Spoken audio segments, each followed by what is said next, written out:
Limtak na ang mga higala, magtuon kita sa pagtubag ni ining mga pangutana higala nga tinuod ba nga ang pari sa Katoliko ning biya sa kamatuoran niya natatak sa Biblia mga kapaglaom.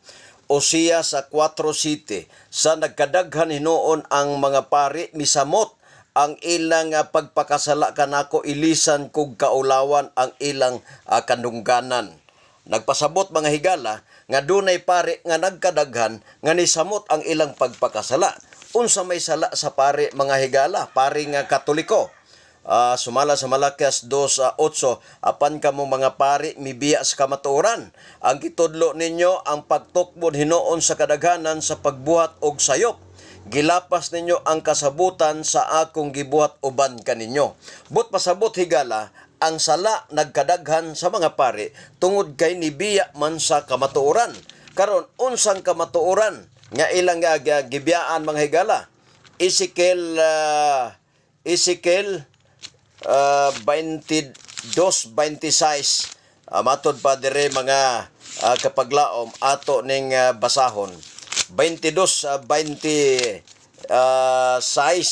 matod pa dire mga higala, ang mga pari niya wala namutuman sa akong balaod o pasipad-an ang akong balaang mga butang.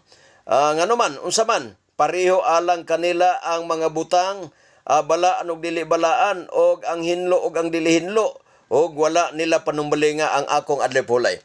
Muna usay sala mga kaigsunan sa mga pari nga Katoliko karon, nibiya na sa kamatuoran. Ang kamatuoran, Salmo 119:142, mao ang kasuguan.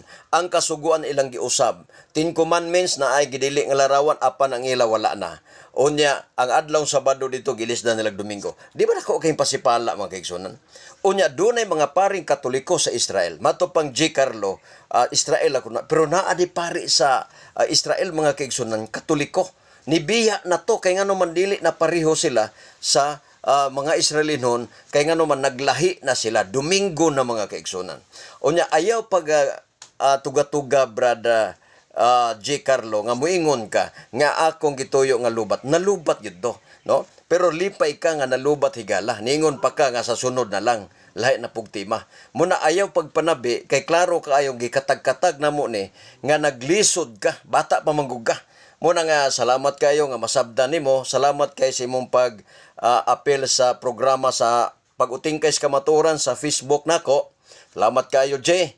Og mahinaot ko nga masabtan nimo ang tanan kay gamiton kas Ginoo. Salamat. Mayo